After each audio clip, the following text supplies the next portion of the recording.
We resume in an Akala Island back alley, where the shiny Pawniard has just collapsed, following its brutal beating by the other members of its kind. Scooping it up and wrapping it in his vest, Ash rushes with Pawniard to the Pokemon Center. There he shows it to Nurse Joy, and worriedly asks if she can help. Joy says that though it has taken quite a bit of damage, there is nothing that a bit of rest won't be able to heal. Joy then hands the wounded Pokemon back to him, assuming that he is its trainer, and this leaves Ash with something of a conundrum. Obviously he doesn't want to abandon the wounded Pokemon, especially not somewhere where those other Pawniard might find it, but at the same time, it doesn't seem right to take it away from its home when it's too weak to refuse. Though he supposes he can always bring it back once it's recovered, and as ranchers, someone in Kiawe's family will likely know something about healing. Holding Pawniard tight as not to jostle it, Ash then makes his way back to Charizard and sets off for the Paniola ranch. This time it's impossible to focus very much on the scenery or enjoy the flight, as Ash's attention is squarely on Pawniard. He'd been to Unova a handful of times on vacation to his mum's villa and seen the creature's species beforehand, but this odd color is very intriguing to him, as its particular shade reminds him a lot of his mother's Lucario. He really likes the blue hue, and the way it reflects his face back at him, as he carefully inspects the sleeping sharp-blade Pokemon to be sure Nurse Joy hadn't missed anything, as unlikely as that is. In what seems like no time at all, Charizard lands at the ranch where Kiawe, Lillie, and Mimo are there to greet him, and soon all three gather round, shocked to see the souvenir he'd brought back from his errand. Ash gives them a rundown of what had happened in the alley, and the trio are disgusted by the cowardice of the other three Pawniard, expressing relief that Ash was there when he was, and shuddering at the thought of what might have happened if he hadn't been. However, soon the topic turns to what should be done with Pawniard, and Ash states his desire to hold on to it, at least while it recovers. The others agree that this is best, with Kiawe adding they should probably give it some moo milk, since milk from a mill tank is said to have healing properties. Ash says that's good thinking, and so all four of them head inside. There they are greeted by Seema, and after she is brought up to speed with everything, agrees to help, fetching a milk bottle and spoon which she hands to the children. Tentatively, Ash gathers a spoonful of milk for the wounded Pawniard and presses it to its lips. At once, Pawniard's eyes flicker open, and it sees the humans gathered around it. Still in fight or flight mode from its beating, it knocks the milk bottle out of Ash's hand, and accidentally cuts his arm a bit before jumping to the floor and scrambling towards the door. However, in its wounded state, it only gets 2 steps before collapsing once more. Ash then scurries over, bending down and telling it not to move since it's injured, before scooping it up once more and bringing it back to the others. In calming tones, Lillie tells Pawniard that it's safe and among friends now, while Kiawe and Mimo work together to mop up the spilt milk and fetch another bottle. Looking over to Lillie, Ash smiles that he's glad to see she isn't afraid of Pawniard, but it seems that she barely hears him, too busy fretting over Ash's bleeding arm. Laughing a little, Ash replies that's just what happens when dealing with Pokemon, but Lillie remains resolute, handing Pawniard over to Kiawe and refusing to allow Ash to do anything more for the wounded Pokemon until he takes care of himself. With a hint of reluctance, Ash agrees, allowing Lillie to bandage his cut before resuming his role as nurse, and offering Pawniard another spoonful of moo milk, which this time it accepts, while making a small noise of apology for earlier. The rest of the morning is spent this way, with Ash, Lillie, Kiawe, and Mimo taking turns to tend to Pawniard, while Seema and Rango duck in occasionally to provide aid. It is a slow process, but by early afternoon, Pawniard is able to stand on its own and even walk without much trouble. When it feels as though it's back in fighting shape, Pawniard thanks the group of humans for their help, before once more making for the door and violently slashing at it with its blades. Urgently, Kiawe implores Pawniard to stop, while Ash asks Jangmo-o if he knows what Pawniard's still so upset about. Unfortunately, the baby Pokemon isn't much use here, babbling briefly, then nuzzling against his trainer's cheek, not really aware of what is going on.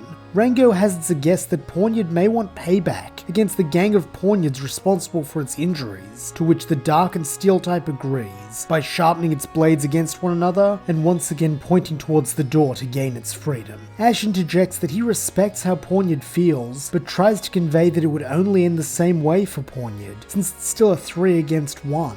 The scrappy creature, however, remains resolute and stares down the son of Sinnoh's champion, who matches its steely gaze with one of his own, while everyone else looks on. Finally, Ash sighs that Pawniard really is stubborn, offering it a deal instead. He and his team will help it train to get stronger than the other Pawniard, but if they do, it has to agree to a condition.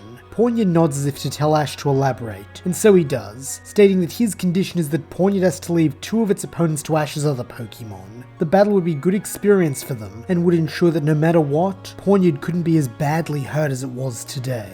Pawniard seems about to argue, but seeing the stern look in Ash's eyes, clangs its blades twice against its chest in a gesture of acceptance. This makes Ash smile, and he finally opens the door, which Kiawe sighs will now have to be replaced due to all the gnarly gashes in its wood. However, his grousing is cut short when his sister pinches him for ruining a cool moment.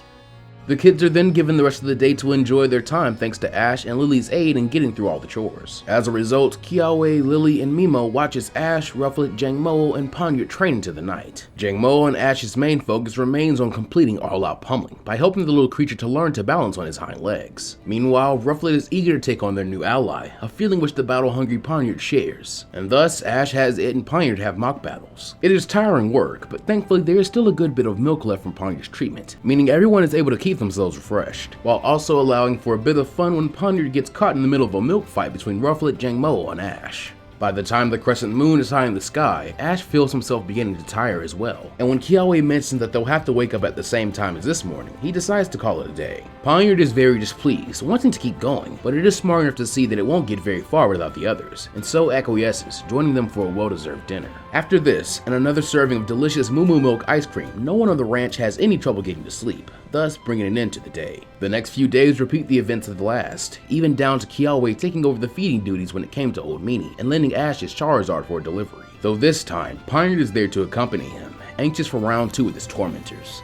After landing in the city and finishing their delivery, Ash along with his Pokemon and Pawniard begin to scour its alleys and backways, with the little steel type leading them to all its bullies' usual hangouts. The morning quickly becomes the afternoon, with no sign of the group of Pawniard, forcing the newly minted detective to expand their search radius to the city's edge, bordering on the mountain range of Akala.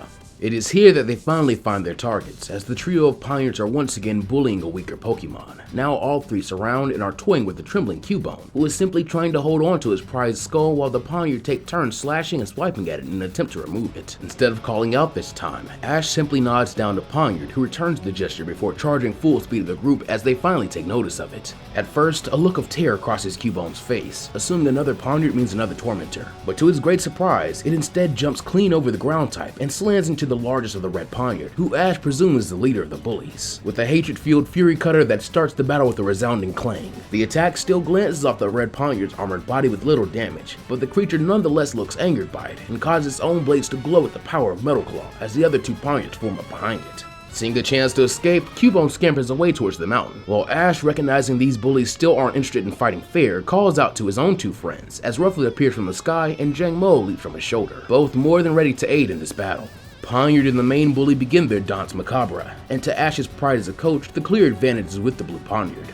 Meanwhile, Rufflet and Jangmo-o go after the other 2, with Rufflet flapping in guns blazing and using his newly acquired knowledge from training with the blue Pawniard to strike its opponent's weak points, while Jangmo-o much more gingerly approaches and circles his opponent to try and separate it from its friends and maybe scare it off. However, instead of being cowed, the Pawniard chooses to go on the attack, and lands a critical Metal Claw, which angers the baby dragon and results in this Pawniard being the receiving end of a 4 times effective reversal, which blows it back hard enough to smack against and dent a nearby dumpster. For a moment, this Pawniard stares at Jangmo-o with wide eyes, amazed at the power the young Pokemon has, before stumbling to the ground unconscious. At this point, all eyes are on the down Pawniard, with the most shocked face of all being that of the blue ones, who seems to be determined not to be shown up by an infant, and so redoubles his assault against the gang leader. Giving little thought to any damage it might take, the blue Pawniard rushes in with a ruthless barrage of Fury Cutters, which quickly overwhelm its former bully, forcing it to retreat until his back is quite literally against the wall. Seeing that it is clearly beaten, the red Pawniard drops to his knees, raising both its bladed hands in a gesture of submission. This causes Ash to cheer, telling Pawniard that he did a great job beating its bullies. However, Ash's cheers soon turn to yells of shock and dismay,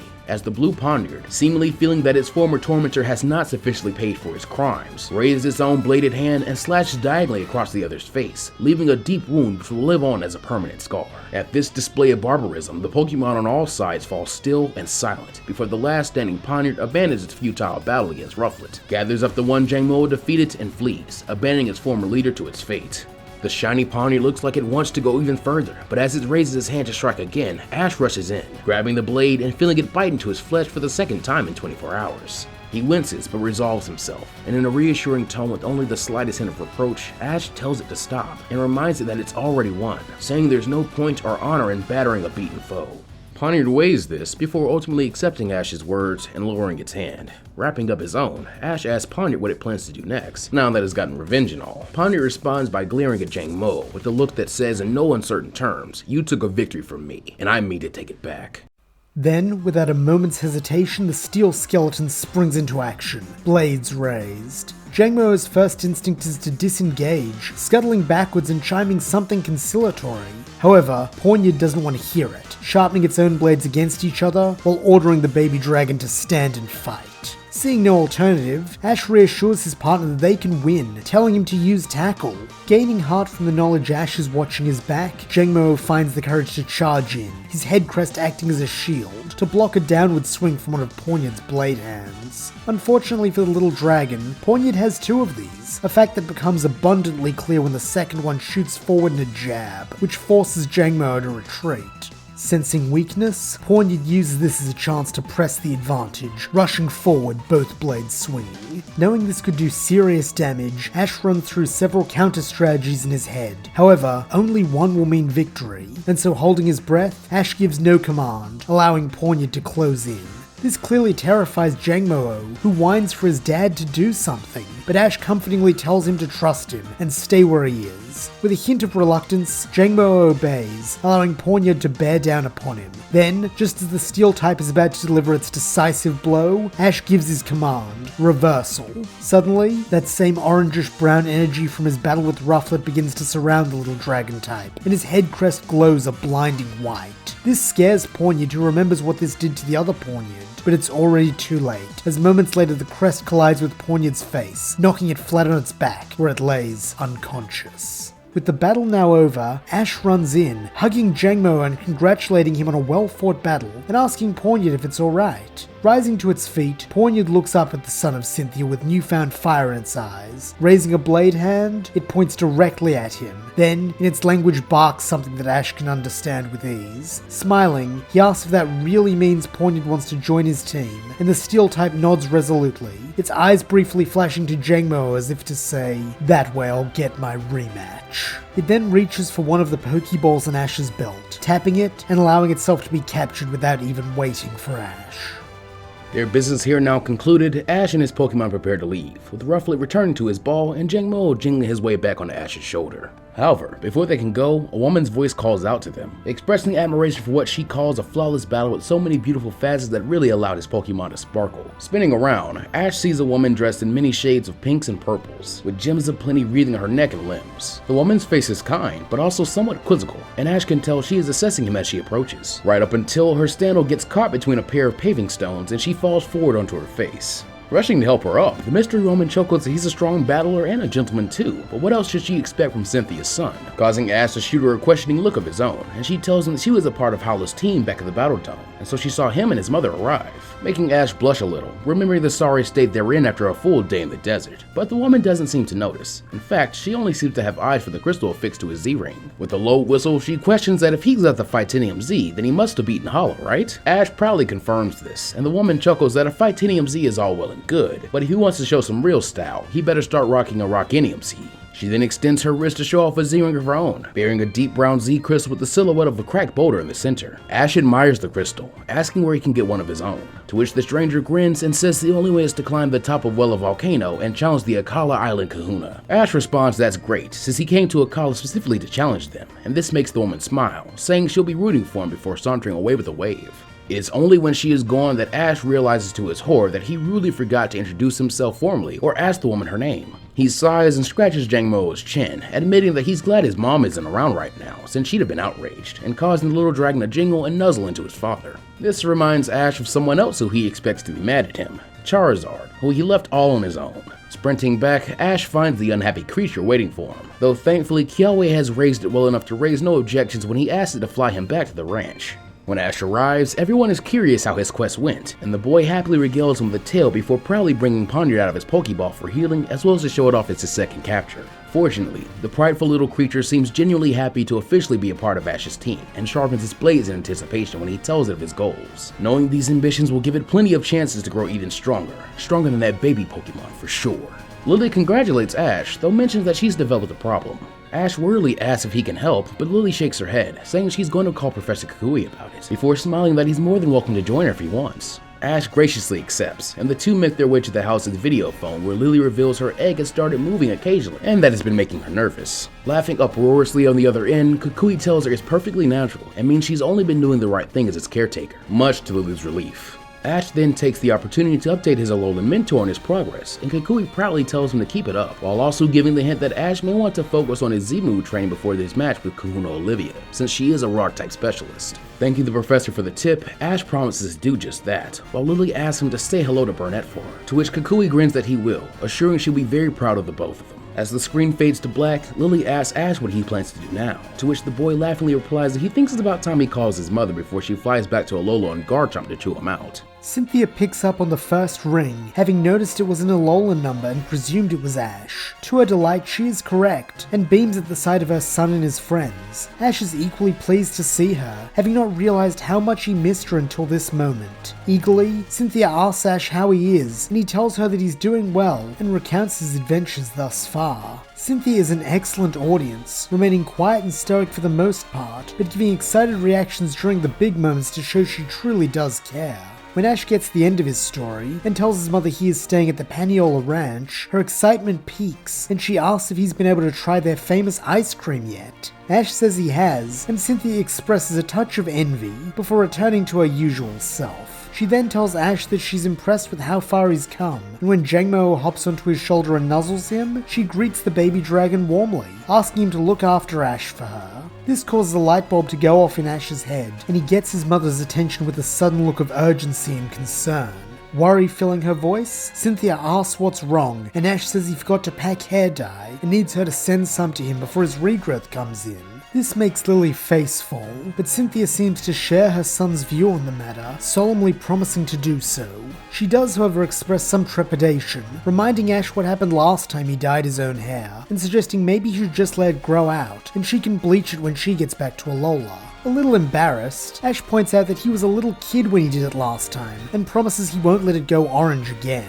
Chuckling, Cynthia says she supposes if he's mature enough to go on a Pokemon journey, he's mature enough to dye his own hair, and that she'll send it first thing tomorrow by Pelipper mail. Ash thanks his mother and she smiles, saying she can't wait to see him again, and suggesting that maybe when she gets back to Alola, they'll be able to have a battle. Ash says he's looking forward to seeing her too, but before he can add to this, Flint of the Elite Four's voice cuts him off, as he appears behind Cynthia and says the Tower Tycoon Palmer has just beat Lucian and is on his way to the Champion's Chambers now.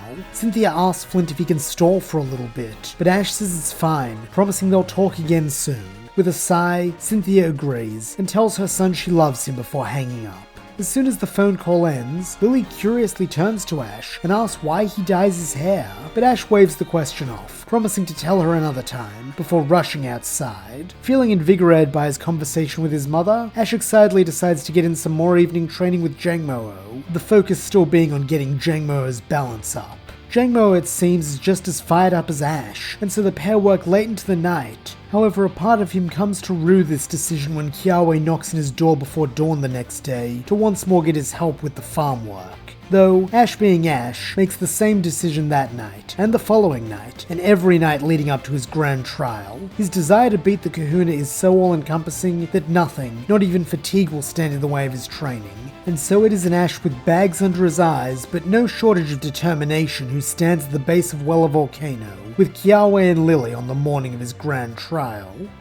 Together, they climb the steep mountain path that leads to the top of Wella Volcano, and at its summit is the woman who watched Ash's battle with Pawniard. She introduces herself as Olivia, and with a cheeky wink apologizes for the skullduggery. She just couldn't resist seeing Ash's face when he found out who she was. Her face then changes, becoming hard as stone as she reveals that Ash has passed the first challenge of the grand trial by reaching her. However, the second is much more daunting, as he must now defeat her and her Pokemon in a double battle. Eagerly, Ash says that's no problem, bringing forth Pawniard and asking Jangmo-o to show off the fruits of their training. The baby responds by nuzzling against him before hopping down to land beside his teammate. Meanwhile, Pawniard shoots the dragon a look of distaste, gristing a little at being forced to fight alongside his rival. And when they are in place, Olivia calls on her own champions, a midday Lycanroc and a Probopass who seem far more comfortable fighting as allies. Kiawe eagerly asks to referee the battle, wanting to watch a kahuna up close as much as he can. And when Olivia gives him the go-ahead, he calls for the match to begin. As soon as he does, Ash, brimming with confidence, goes on the offensive, ordering both Pokemon to focus on one opponent and run it with a Metal Claw and Reversal respectively. However, Olivia quickly proves why she is this island's esteemed kahuna when she has Probopass take the hits, acting as her team's shield before calling Lycanroc to strike back with a Sucker Punch.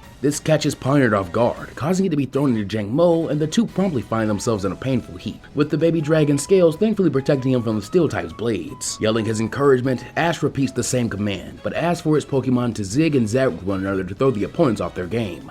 This is a good strategy in theory, but Pawniard and Jangmo-o aren't used to working together, each choosing to zig due to poor communication, resulting in another clumsy tumble. This time, Olivia decides to punish this poor teamwork by having Probopass use Rock Tomb, trapping the two small Pokemon under a bevy of massive boulders. With something like pity in her voice, Olivia asks Ash if he wants to stop here. But ever determined, he calls out to Jangmo-o that now's the time, as he drops into his stance and begins to pump his fist. Tensely, he looks on as nothing happens at first, but just as he's about to give up hope, Fighting-type aura begins to shine from between the rocks. Then suddenly, like with Hala, translucent fists begin to fly out from the rock tomb towards Olivia's Pokemon, while also serving to free Pawniard and Jangmo-o, the former looking on in shock as it has once again been outdone by an infant. Probopass valiantly floats in front of Lycanroc to absorb the blows again, taking heavy damage this time, and looking as though it's about to faint. However, just before it can be rendered unconscious, Jangmo-o loses his balance and falls back on his butt. Ash takes this chance to call that a good effort, but prideful Pawniard sees this as a chance to succeed where the dragon had failed, and so throws itself headlong at Olivia's Pokemon. Unfortunately, for all his strength, Pawniard alone cannot defeat a strong squad, as Olivia orders her Pokemon to show real teamwork and use Stone Edge. Together, the two rock types create massive pillars of stone which quickly bear down on Ash's Pokemon. Pawniard seems undaunted, choosing to continue its charge while Jangmo-o cowers in fear of the damage those pillars will cause. However, before either Pokemon can be pancaked by the falling stone, Ash rushes in, instinctually pushing his little friends out of the way and preparing to take the brunt of the damage all onto himself. Moments later, nothing happens, and as Ash slowly opens his eyes, he finds the jagged stones have stopped inches away from his face.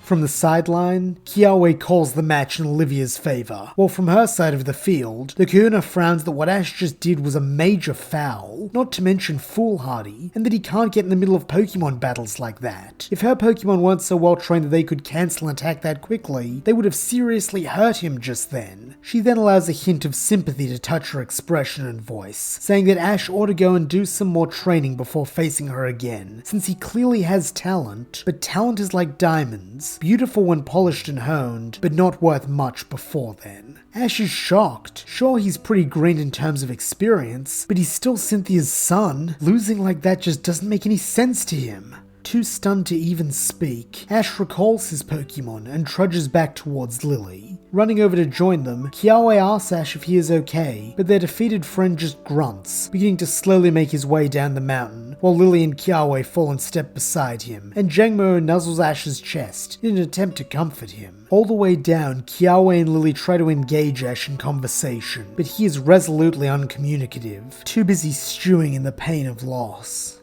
When the trio finally get back to the ranch, Mimo rushes out to greet them, excitedly begging Ash to show her his new Z-Crystal, but a solemn headshake from Kiawe cuts this off, and so the friends are forced to watch as Ash makes his way up to his room and closes the door behind him. That evening, he doesn't even come down for dinner, with Seema kindly leaving a tray of food outside his door in case he gets hungry through the night. However, when Kiawe comes to wake Ash for morning chores, he finds the food cold and untouched. He also finds a fairly lifeless Ash, where before he fed the Pokemon with gusto, chatting and joking with his friend while he mucked out the stables. Now he moves on autopilot, barely seeming to even notice the world around him and only giving the barest minimum in the way of communication. Then when his chores are done, Ash returns to his room, closing the door and sitting in silence. That night at dinner, when Ash has once again not made an appearance, Seema asks Lillie to try and speak with him, since she's known him for the longest. Lillie says she will do her best, but as she stands outside Ash's door, her mind suddenly shifts to a different door with another brooding blonde boy behind it. And suddenly, she finds herself unable to breathe. Clutching at her stomach, she is forced to wait for the panic attack to pass, focusing all her effort on breathing.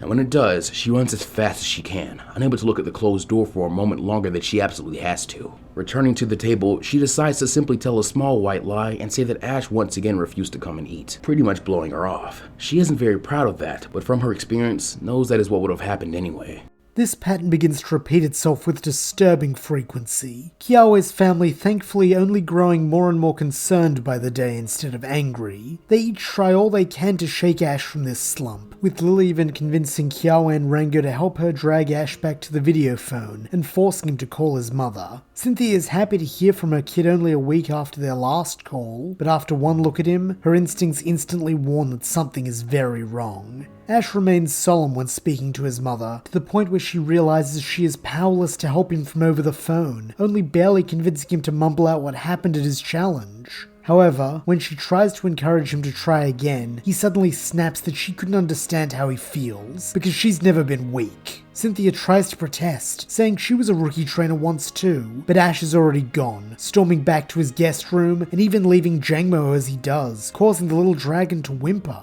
Lillie then nervously pokes her head into the video, awkwardly greeting Sinnoh's champion and wilting a bit under her intense gaze. Cynthia is clearly in deep thought, but when she finally notices the blonde girl, she returns to her usual serene and regal expression, allowing Lillie to relax a little, now that she knows Cynthia isn't going to demean or lambast her for Ash's actions. In fact, Cynthia proves herself to be quite the opposite of her own mother, allowing Lillie to tell her what happened at her own pace, and allowing her to explain the entire situation as she'd seen it. This sense of comfort allows Lillie to be a bit more honest, mentioning some of the mistakes Ash had made against Olivia, as well as stressing just how numb Ash had been since returning from Wella Volcano. Cynthia nods in understanding, admitting she may be to blame for this response to his first real setback. Ash has always placed a lot of pride and importance on being the son of a champion, obviously feeling that he needs to live up to the same standard as her, despite still being a beginner. Such a mindset is unsustainable, not only because setbacks such as this are unavoidable at this stage of his development, but it also stops him from walking his own path, since he's too busy trying to emulate hers. Lillie nods soberly, that particular line of advice seeming equally applicable to one of her own problems. She then solemnly promises Cynthia she'll do her best to help Ash, showing her resoluteness when she reaches down and picks up Jangmo-o, letting him perch on her shoulder the way Ash does. It is clumsy, and Lillie is obviously deeply uncomfortable, but nonetheless, the gesture reassures the champion that her son has reliable friends, allowing her to smile as she signs off.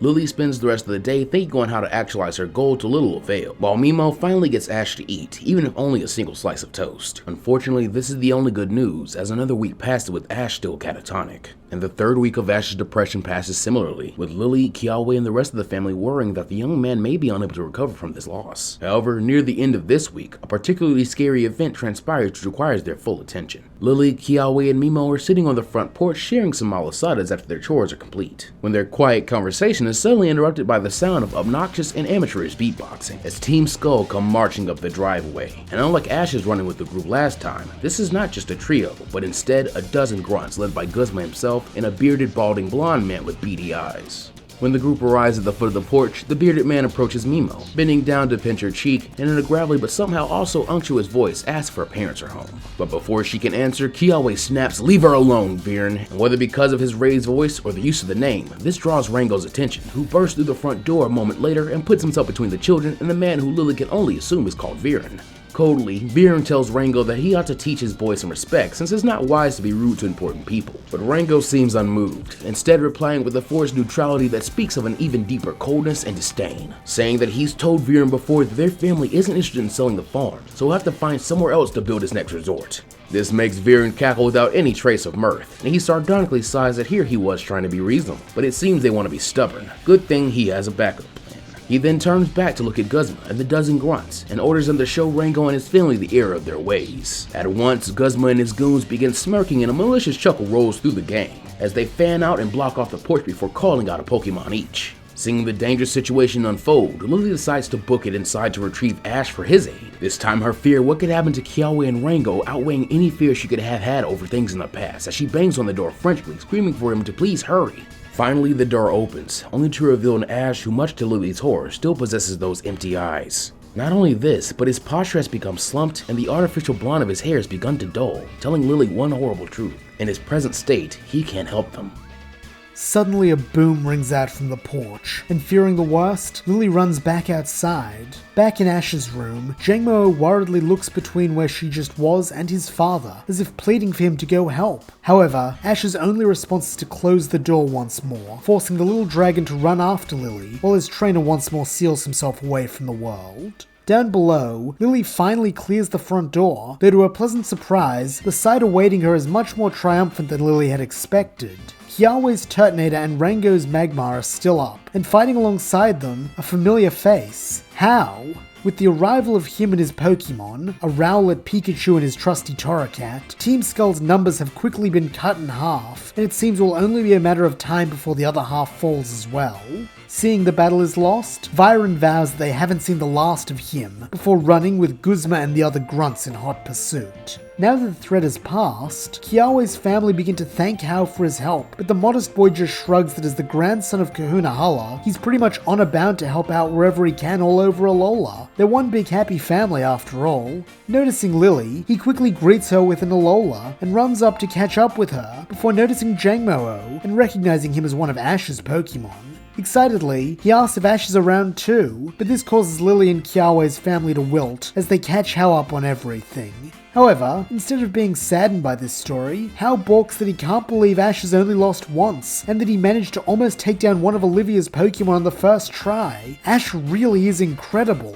This is clearly not the reaction anyone was expecting, and so with a nonchalant smile, Hao admits that he's already lost to Olivia 5 times, and only beat one of her Pokemon on his 3rd try. But that's not a problem, since each time he's gotten a little bit better, and that's what really matters. Lillie sighs she wishes Ash could see it that way, but it seems like his hero worship of his mother has robbed him of his will to fight. Hao gives a low whistle, saying he gets it to a degree. His lineage also causes him to hold himself to a high standard, but he learned recently that high standards don't mean one can't fail, just that one shouldn't allow themselves to fail the same way twice. He learned that from a super strong guy he met not too long ago who's already beaten Olivia and has been helping him train. He hasn't won against that guy yet, but his new friends helped him to improve with each loss, and now Hao is strong enough to help people like Kiawe's family.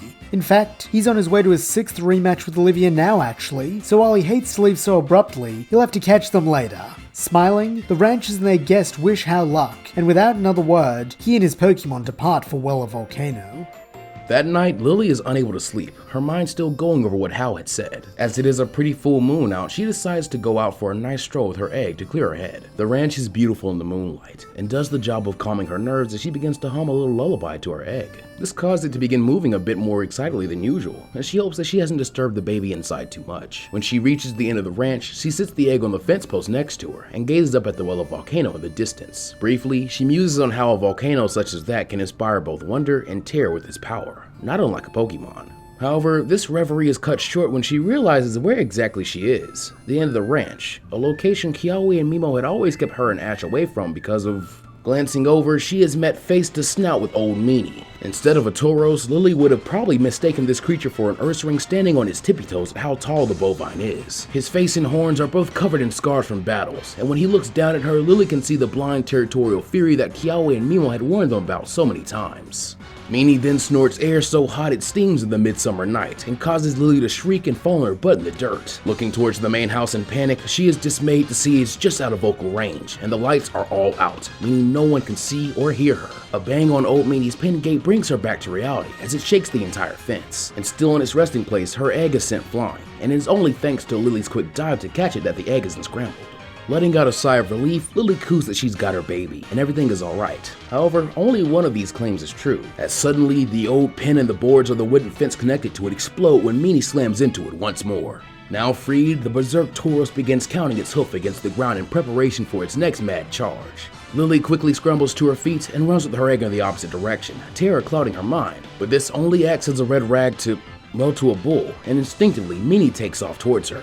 It quickly becomes clear that she isn't going to outrun such a beast, and so, recognizing the emergency, Lillie slides the egg incubator under her arm as she reaches into her bag, thanking the Tapu that Professor Kukui gave her this gift despite her protest that she never use it. Soon, her hand closes around what she's been looking for, and with a cry, she lobs a red and white Pokeball behind her, hitting Meanie between the eyes and sucking it inside the capture device. For a moment, there's silence as it shakes violently, and then with a bellow, it explodes. Lillie, however, is smart enough to have never stopped running to watch this, and this is fortunate since the big bull is even angrier now, and so bears down upon her with even more intensity.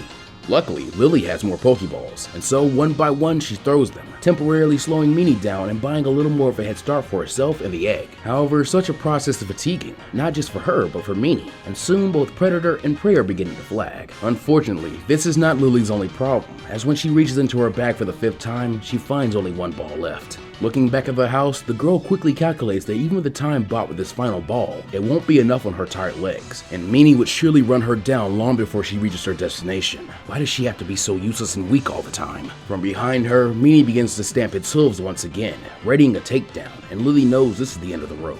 Preparing to place the incubator on the ground, Lillie reasons that at least she can do one last good deed and draw Meanie away from it, but before she can move, the egg shakes violently and begins to glow.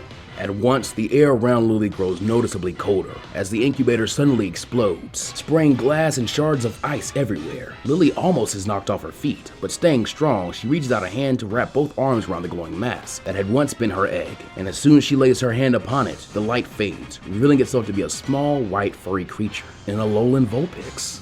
Blinking once, the young creature opens its pale blue eyes, its first sight being Lillie, and its second being that it and she are in peril. Fortunately, Meanie is still readying its takedown, and this gives Lillie the chance she needs to place the baby Pokemon behind her, promising that she'll protect it. Spreading her arms wide, Lillie then declares that she won't let Meanie bully a baby, so it better back off.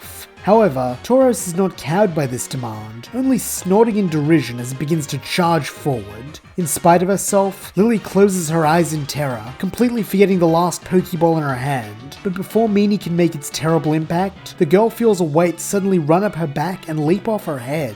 Looking up, she sees the young Vulpix in midair, and silhouetted by the moon, it suddenly glows with bright pink energy as it forms a smaller pink moon in front of its mouth.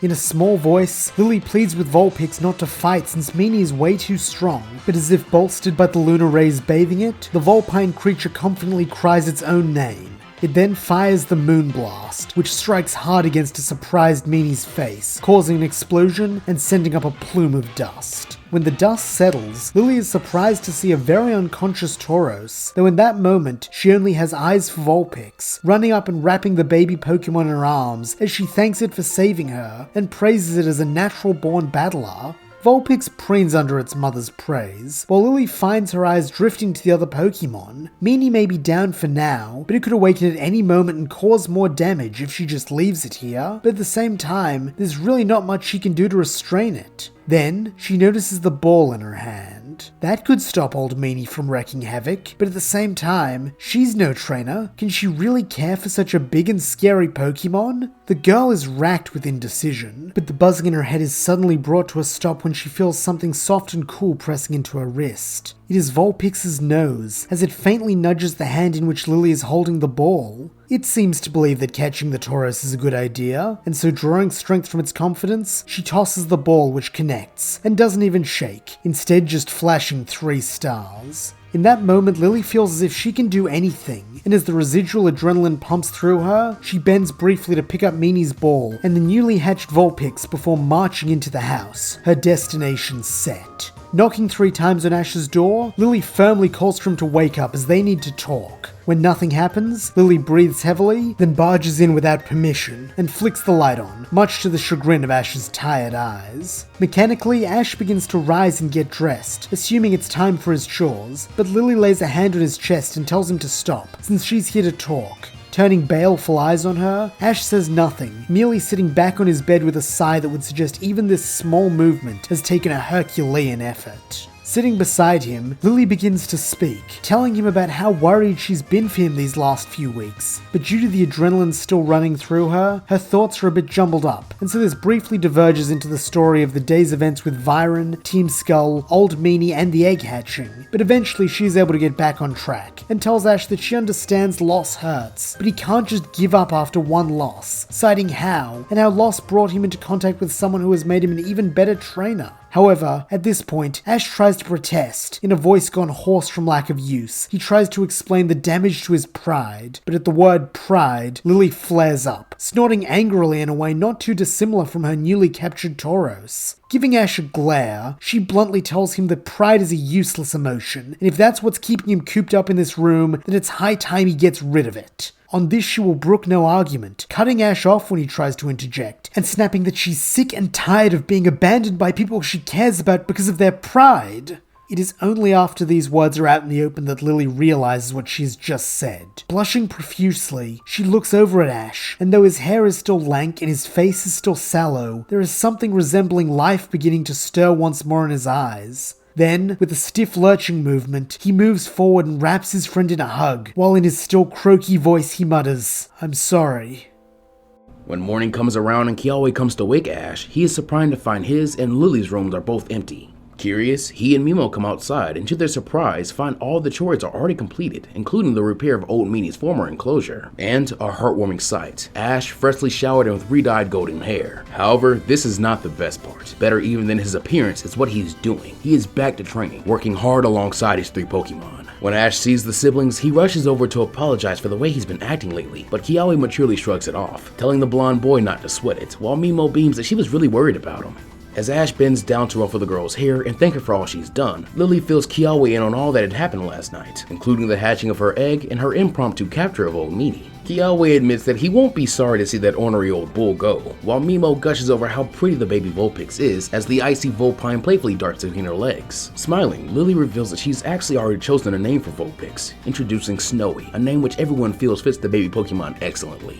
After a little while, Ash cuts in, wondering if he could ask Kiawe for a favor. When the sun gets higher in the sky, he'd like to borrow Charizard so he can go out and search for Hal and his training partner. Smiling, Kiawe praises his friend's determination, saying that thanks to Ash doing all his chores already, he has the day off now. So if he'll have him, he'd be happy to chauffeur him around Akala and Charizard, causing Ash to beam the more the merrier as the two high-five. But nonetheless, he is quite surprised when Lillie asked to accompany the duo as well, citing that Snowy still had lots of energy to burn and would probably enjoy the exploration. Feeling left out, Mimo also decides she wants to attend, and so the group of 4 all pile on to Charizard after informing Kiawe's parents of their plans. Rango and Simo wish the kids luck on their adventure, and so a few moments later, the flame Pokemon takes off, albeit with noticeably more trouble than it usually has. Our heroes begin their search in Heya and Koni City, thinking that urban centers would be the most likely place to find this mystery trainer, or at least rumors of him. However, this quickly proves fruitless when they realize they know nothing about this guy other than that he is strong and training with Hao, neither of which are very helpful as descriptors when asking strangers if they've seen him. And so Lillie, still buoyed by her recent success, takes charge and suggests they change tack and start asking around for Hao, since if they find him, his training partner won't be far behind. The others praise Lillie for this clever plan and so get to work, though when they reconvene an hour later, the only new information they have is that Hao has run up massive debts with every Malasada shop on Akala Island. Not letting this lack of progress get her down, leader Lillie tells her friends that if Hao isn't in the cities, he must be in the wild, and asks Kiawe where the best training spots on the island are. Kiawe says his main picks would be Brooklet Hill, Lush Jungle, or Weller Volcano, though since Olivia's taken up residence at the last site, maybe Hano Beach. Lillie then declares that they will search each location and won't stop until they find Hao.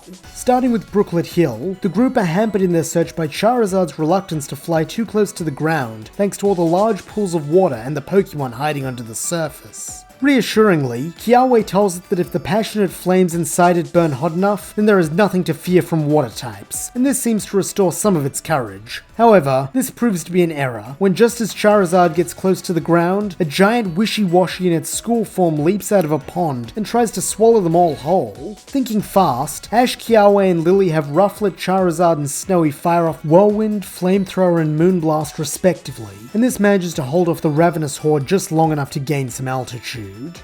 After this harrowing run-in, they decide to give up on Brooklet Hill and move into the peaceful terrain of Lush Jungle, mostly so they can explore on foot and give Charizard a break. But they soon find that peaceful is not quite the word to describe this natural wonder. While split up into teams of 2, Ash and Kiawe accidentally stumble into a nest of very territorial grass and bug-type Pokemon, who tie the duo up with String Shot before presenting them to their leader, an intimidating Tonal Lurantis. For a moment, it seems as though the boys are in deep trouble, until a primal battle cry draws their attention away.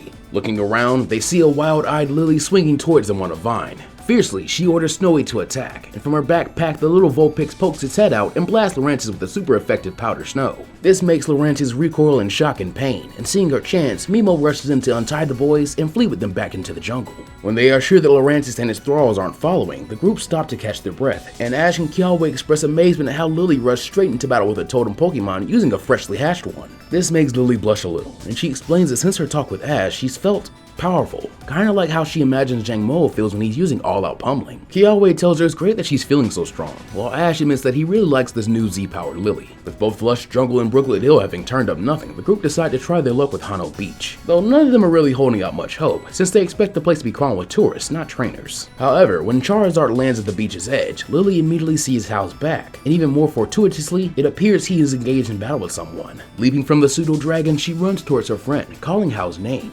Excitedly, the boy turns around to greet her, but as he does, Lillie finally sees his opponent, and all at once, her Z-power drains away, leaving behind a gaping hole in her heart that she had thought was finally beginning to heal, as it is Gladion.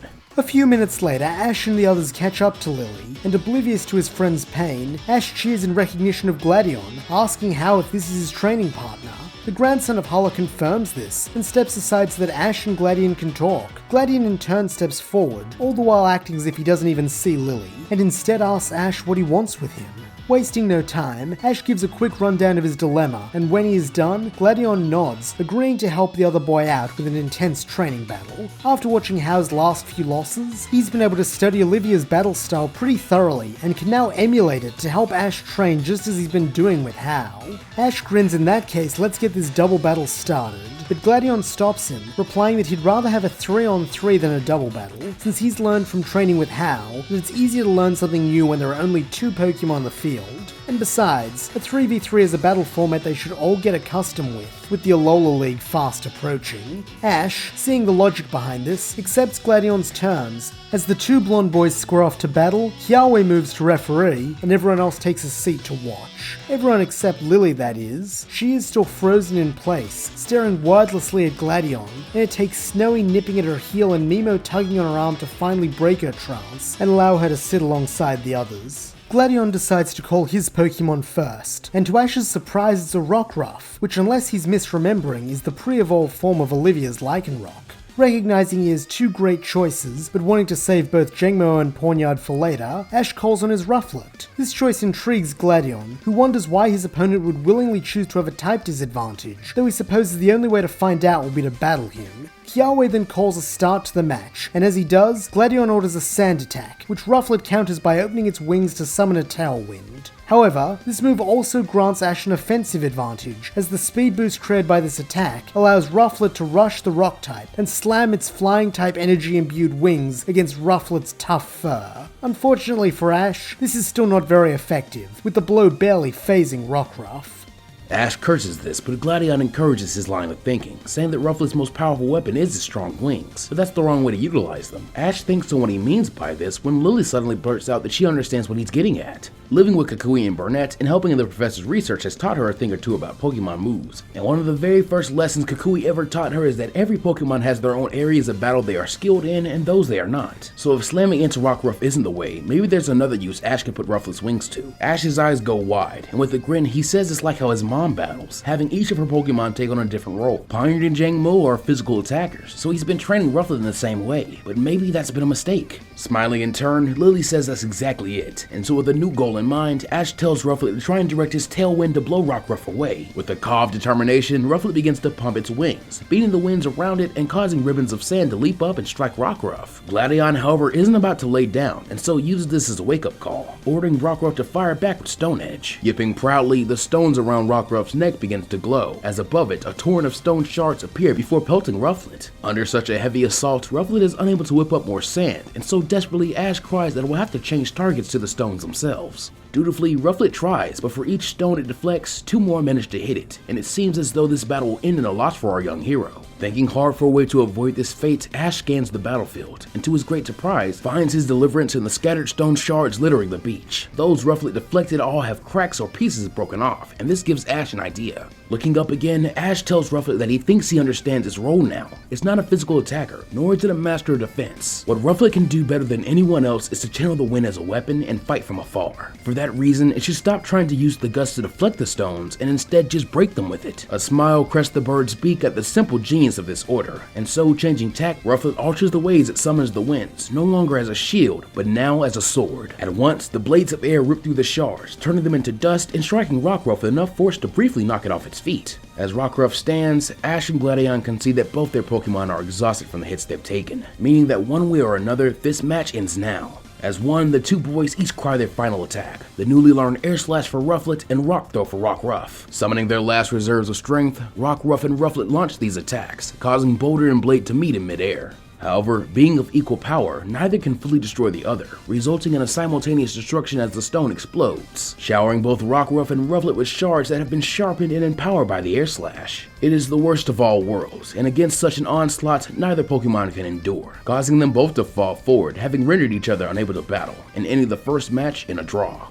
Ash thanks Rufflet for an awesome battle and returns it to its ball for a well-deserved rest. Meanwhile, Rockruff suddenly jumps back to its feet and runs to nuzzle against Gladion's leg for reassurance. Its trainer, however, looks down at it with a solemn face and reminds it that it asked it not to do that before returning it without another word. He then congratulates Ash for holding his own, but warns this battle will be much harder as he caught this Pokemon after watching Cynthia battle. He then brings out his second Pokemon, Gabite. Ash suddenly feels extremely motivated to win this battle. A tie won't cut it, since this is no longer just a training battle. It's a chance to prove that he's ready to forge his own path by beating a Pokemon from the line so ubiquitously associated with his mother. Petting Jangmo-o, he asks the baby dragon if he's feeling up to helping him out, and pride swells in his chest when his partner makes a determined face and jingles loudly next to his ear. Jangmo-o then jumps down in front of Gabite and continues to jangle in an attempt at intimidation. Respecting the dragon's loyalty, Gladion gives his opponent the first move, and Ash wastes no time by ordering a leer from his buddy, as he did against Hala. Jangmo-o shoots Gabite a glare, but Gladion is not in the business of losing, showing little mercy as he calls for a Dragon Rage.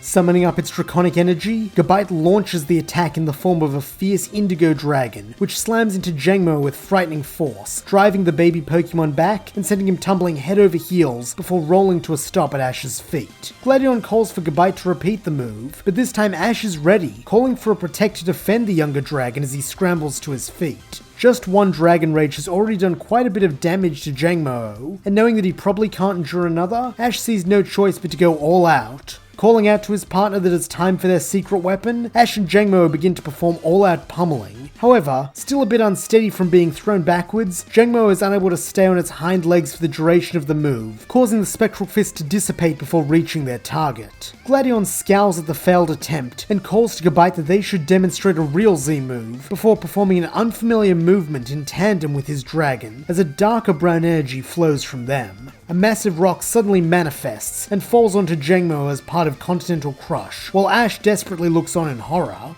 That is until a white light begins to shine from under the massive boulder. In that moment, time seems to stand still for Ash, then slowly but surely, cracks begin to appear throughout the rock. Through these cracks, the light shines brightest, before finally a jet of white light splits the giant stone in half to reveal Jangmo-o bracing itself, as if holding in a tremendous amount of force. Gladion recognizes the move just as his sister does, but before he can order Gabite to burrow underground and avoid what is coming, Lillie calls out for Ash to tell Jangmo-o to use Bide. Ash does so, placing full trust in his friend's judgment, and causing Jangmo-o to suddenly let out a cute roar as a massive white energy beam bursts from its maw, engulfing Gabite before exploding and creating a huge dust cloud. No one says anything, but when the dust settles, Gabite is amazingly still on its feet, glaring daggers at the baby dragon, as Gladion praises its durability. He then calls for another Dragon Rage, and faithfully, Gabite begins to charge it, manifesting another indigo spectral dragon.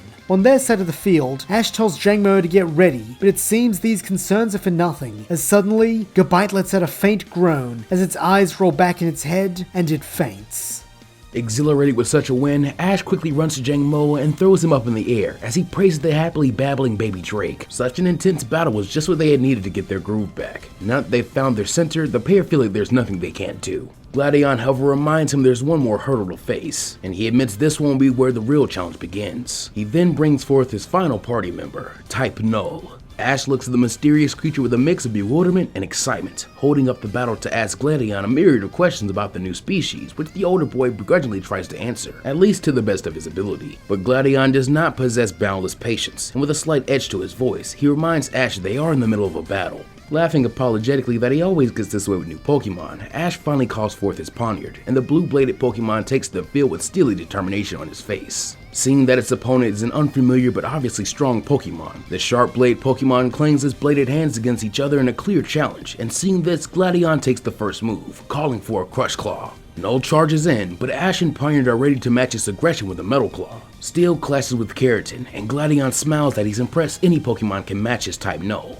However, he and Null are working to be the strongest, so that means he can't allow anyone to rival their strength for long. Howling its agreement, Null leads back, performing a quick swords dance before charging forward once again. This time, Pawniard is unable to match the synthetic Pokemon's Crush Claw, sending it skidding backwards and forcing Pawniard to stab its blades into the ground to slow its momentum. Gladion isn't finished, however, as he calls for a follow-up aerial ace, causing Null to rush forward so fast it seems to vanish before slamming into it again. Recognizing they can't win if they are both outsped and outpowered, Ash calls for Pawniard to hang tough and give him a scary face. Snarling metallically, Pawniard glares at Type Null, but the masked beast shows no signs of fear as it lunges forward for another Crush Claw. Thankfully, due to the slowing effects of Scary Face, Pawniard is able to narrowly avoid the blow, jumping at the very last second. It then launches its own counter-offensive, spinning in midair with both arms outstretched so that when it comes down, it is as a high-speed saw blade. Growling as Pawniard lets his attack rip, Null thrusts his helmet crest upwards to meet the blades, creating an impasse once more. However, when Gladion calls for a second swords dance, this all changes, allowing the Beast Killer to break through Pawniard's rotation tactic and strike its center mass. Pawniard is blown back by this, and having nothing to latch onto in the air, is left to flail wildly as Null charges towards it again, leaping up and delivering a devastating Crush Claw to the back. Moments later, the little steel type falls prey to gravity, and after all the damage is taken, it isn't getting back up,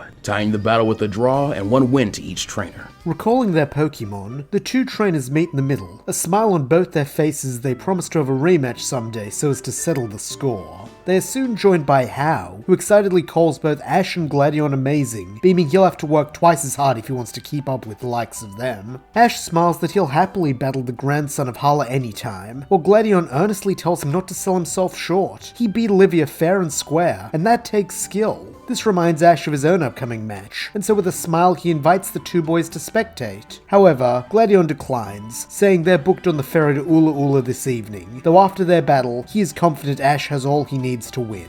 Ash thanks him for his help, and the pair shake hands, then How and Gladion turn to leave. But before they go, Gladion has one last thing he needs to do, pulling out Rockruff's ball and releasing it. Looking up at its former trainer, Rockruff lets out a heartbroken whine, but Gladion does not falter, kneeling down and saying that he is sorry, but he just doesn't think he can be the trainer it needs. There is genuine remorse in the blonde boy's tone, and as he begins to walk away, How gives chase, asking if his companion has lost his mind or something.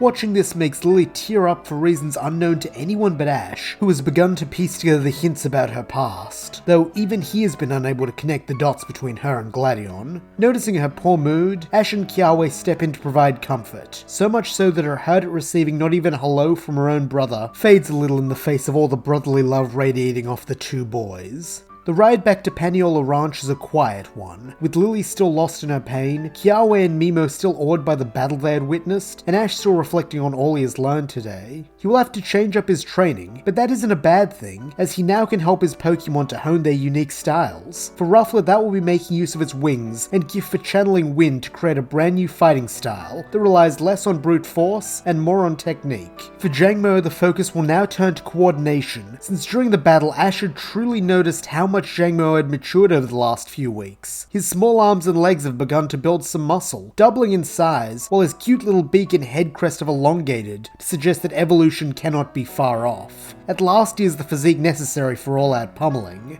Finally, there is Pawniard. Its growth has truly impressed Ash, but the team's Lancer still has its own issues, such as not being overly evasive, as well as having a quad-effective weakness. To counter this, Ash can only see one solution, and that is to increase the Sharp Blade Pokemon's defense, so that it can withstand the hits it cannot avoid.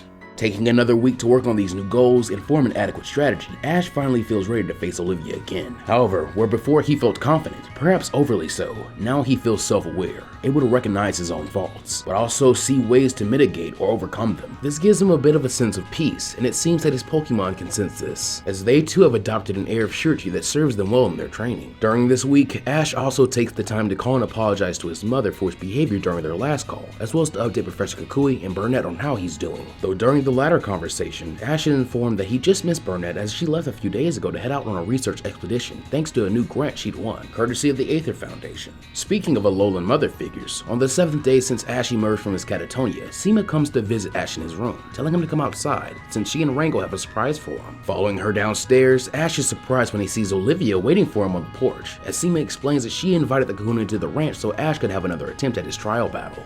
Elated, Ash thanks her profusely while Olivia looks at him carefully, before happily clapping and declaring that she can tell he's been polishing his talent. She then turns to Seema, asking if she's still as strong as the last time they battled, or if motherhood has made her soft. Seema playfully replies that Olivia should be grateful she chose to settle down, or else she'd be out of a job. The two women then laugh at this, with Rango filling in a rather confused Ash and Lillie, telling them that Seema's father, the old Kahuna, was Olivia's mentor, so the pair were childhood rivals for the position of Akala Kahuna, before Seema chose to give up competitive battling and go into the ranching business with him. He also adds that it was thanks to this old friendship that they were able to convince Olivia to have the rematch here. With a smile, Olivia says that speaking of rematches, it's about time they start this one, breaking off from her old friends and taking her place across from Ash on a piece of pasture that has been cleared for the event. And what an event it is, as having heard rumor of the trial battle taking place on the ranch, hundreds of spectators have gathered to watch with bated breath. But thanks to his new inner focus, Ash only has eyes for Olivia, who invites him to make the first move, saying that he already knows which Pokemon she's going to use. To prove this point, she brings out Lycanroc and Probopass, before Ash responds that if she's going to use the same Pokemon as last time, then it's only fair he does the same. He then lobs Pawniard's Pokeball into the ring and asks Jangmo-o if he's ready to win this time. The juvenile dragon jingles something that Ash can tell means yes, and then leaps down beside his partner.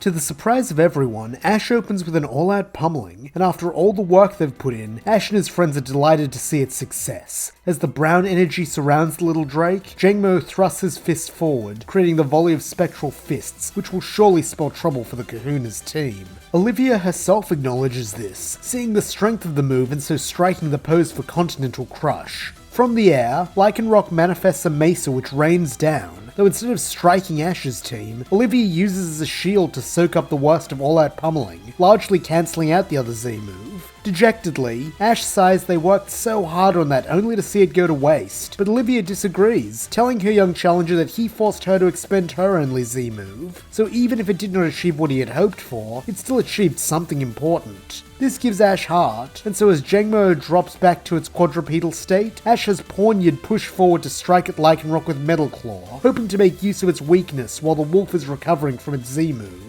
However, in his eagerness, Ash has forgotten the strategy Olivia used last time, and so is doomed to fall prey to it for a second time, as Probopass glides over to take the hit for its partner. Though this still does its fair share of damage, the tanky Pokemon is able to endure, retaliating with a point-blank Zap Cannon that sends the little Steel-type flying. By now Jangmo-o is back in the game, following up on Pawniard's attack with a reversal. While the attack is not at its strongest due to the young dragon still being at full health, it is still quite effective, leaving an imprint of Jangmo-o's head crest on Probopass when they break apart. From the sidelines, Kiawe and Lillie wonder why the Kahuna would allow her Probopass to take a hit like this, but the answer becomes clear when Lycanroc appears behind Jangmo-o, having used the time when he was engaged with Probopass to flank him. The Rock Wolf then lunges forward for a drill run, only to be stopped midway when Pawniard leaps in, clashing blades with fangs. The price of this skirmish is that both Lycanroc and Pawniard take their share of super effective damage, but neither is downed, instead breaking apart in preparation for the follow-up.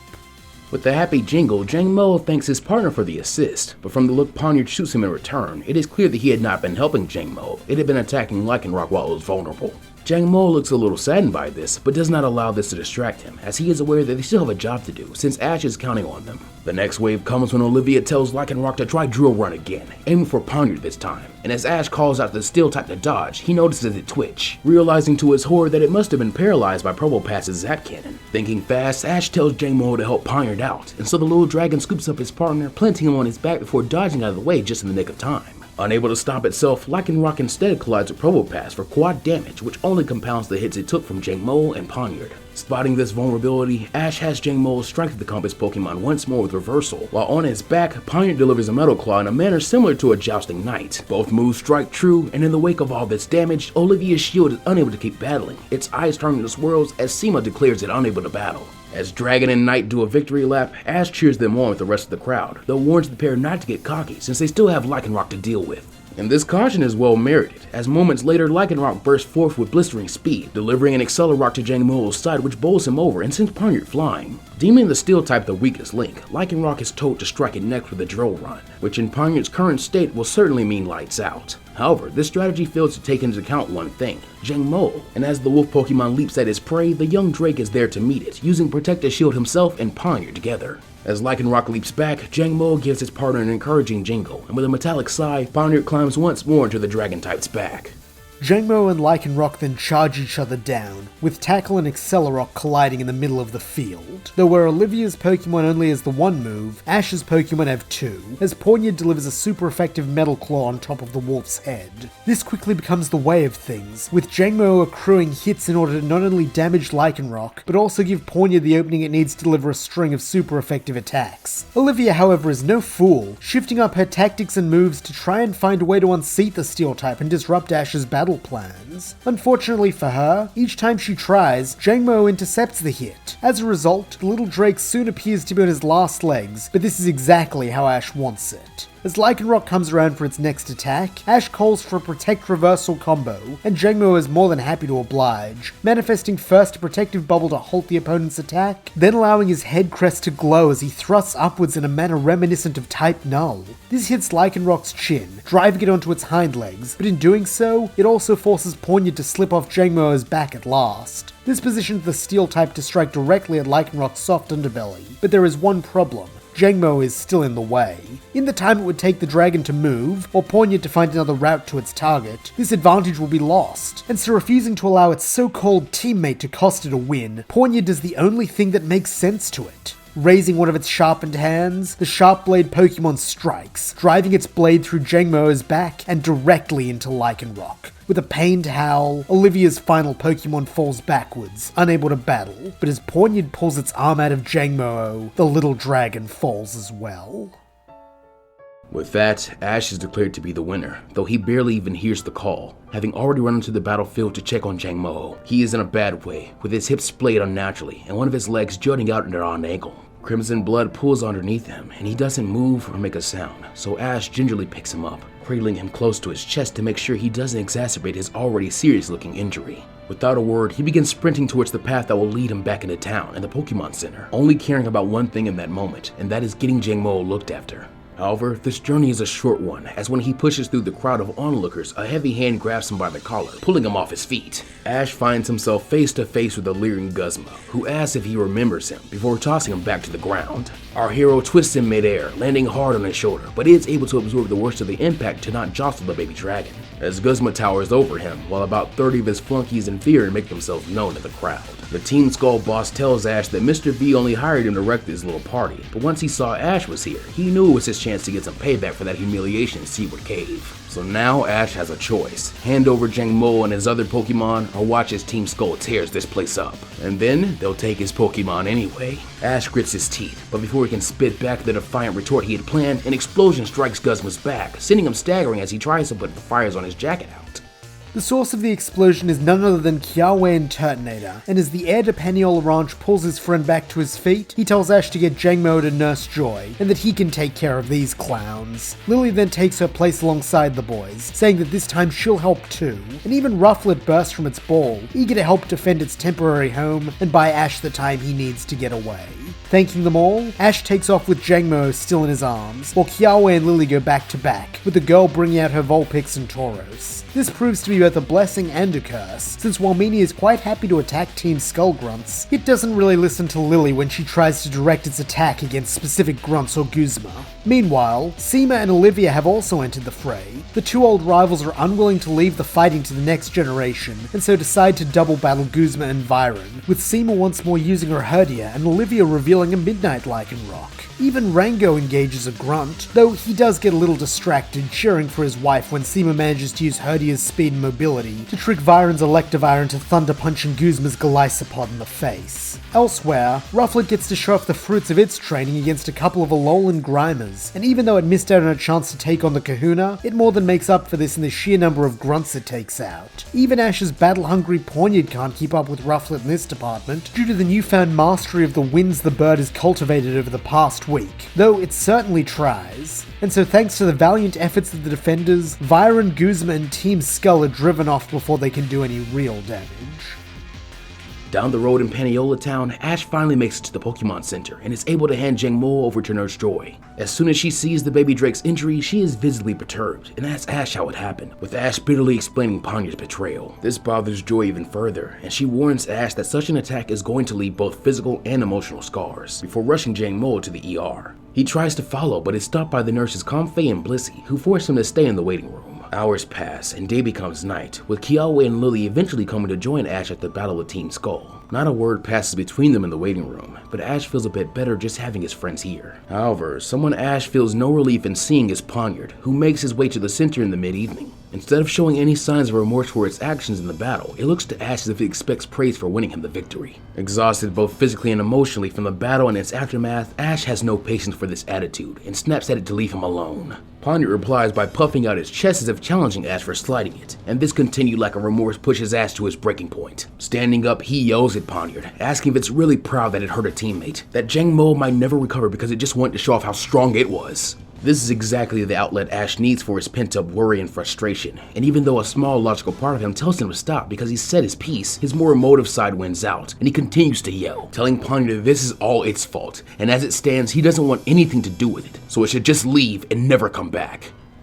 Everyone is shocked by this, most of all Pawniard, who even now cannot let down its pride, and so simply gives Ash a filthy look before storming out of the Pokemon Center and into the night. When Ash sits back down, he rests his head in his hands from exhaustion and a desire not to be seen after that. Lillie asks if he thinks maybe he was a bit harsh on Pawniard, but Ash rebuffs her, saying that she saw how remorseless Pawniard was, so his team will be better off without it. A Pokemon who cares nothing for hurting its own teammates is a danger to everyone, and now at least he can rest easy in the knowledge that what happened during the trial won't ever happen again. After this, Ash refuses to say another word about Pawniard, and so the trio return to a now much less friendly silence. Eventually, a little after midnight, Joy returns to the lobby and tells Ash that she's been able to set Jangmo-o's bones and seal a hemorrhage made by Pawniard's blade, and so with luck, he will be able to make a full recovery within a matter of days. Ash is overjoyed, asking if he can see Jangmo-o, and though Nurse Joy is reluctant, she sees how much the young trainer needs this, and so leads him to a ward where Jangmo-o is sleeping, his entire lower body mummified in bandages. For the rest of the night, and late into the next day, Ash sits beside Jangmo-o and watches over him, muttering a mix of encouragement and pleas for him to get better. He reminds his starter how he didn't give up on him when he fell into his slump, and so promises that no matter what it takes, he will be here for him, since they're partners. Though Ash cannot see it, this all reaches Jangmo-o's sleeping mind and percolates deep within his subconscious as he reflects on all the experiences that have led him to where he is now.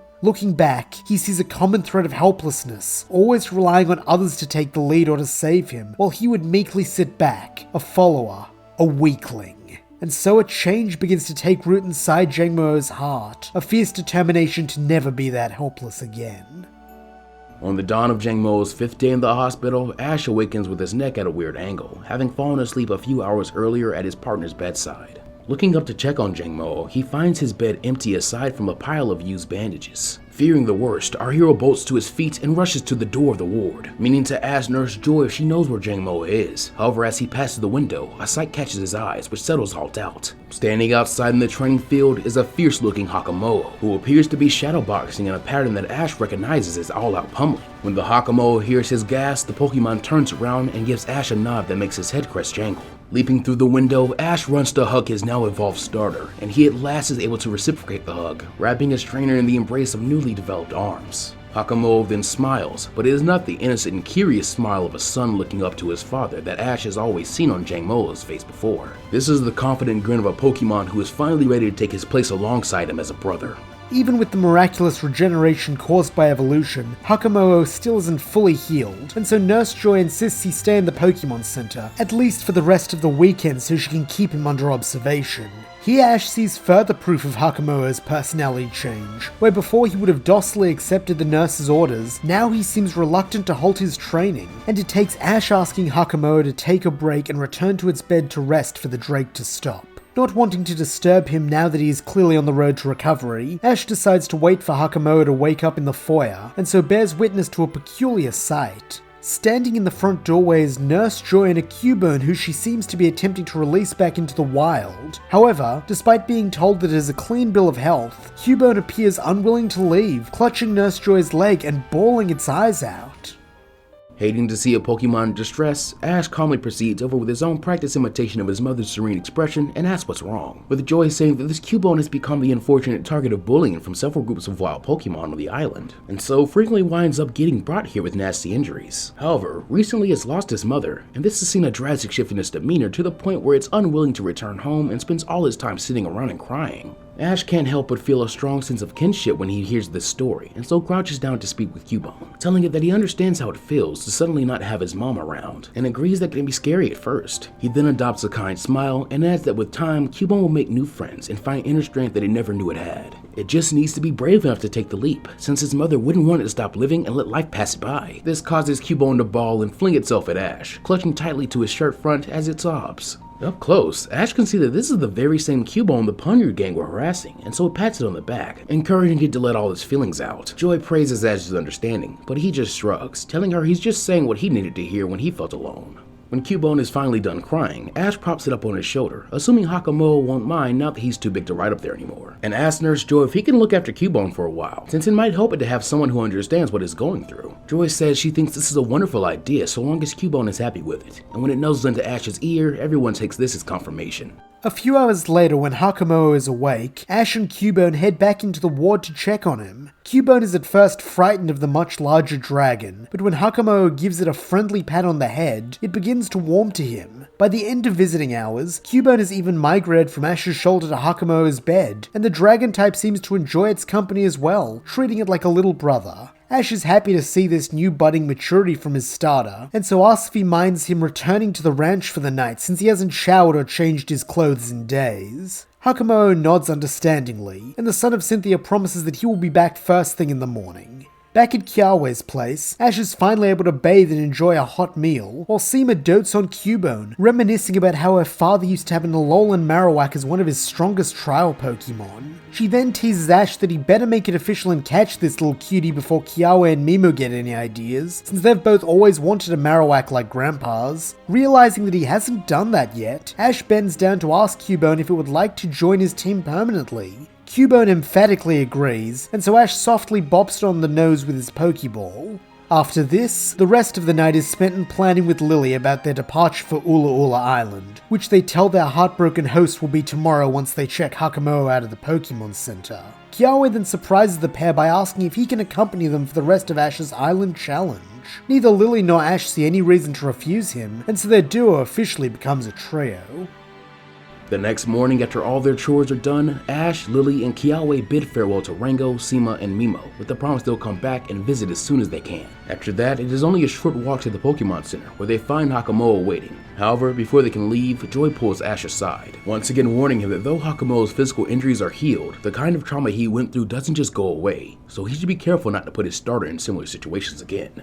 Thinking angrily of Pawniard, Ash promises that won't be an issue, then returns to his friends, eager to leave Akala Island and get on with his island trial. Thankfully, Lillie and Kiawe are of a similar mindset, and so the friends climb onto Charizard's back, their eyes on the horizon, where Ula Ula Island and new adventures await. Meanwhile, on the other side of the city, Guzma is being ejected from Viren Tower, having been told that after his repeated failures at ruining the Paniola Ranch's business, Viren wants nothing more to do with him, and that he and his cronies best get off Akala Island if they know what's good for them. Furious at being cast out once again, Guzma roams the streets of Heya Heya City looking for someone to bully.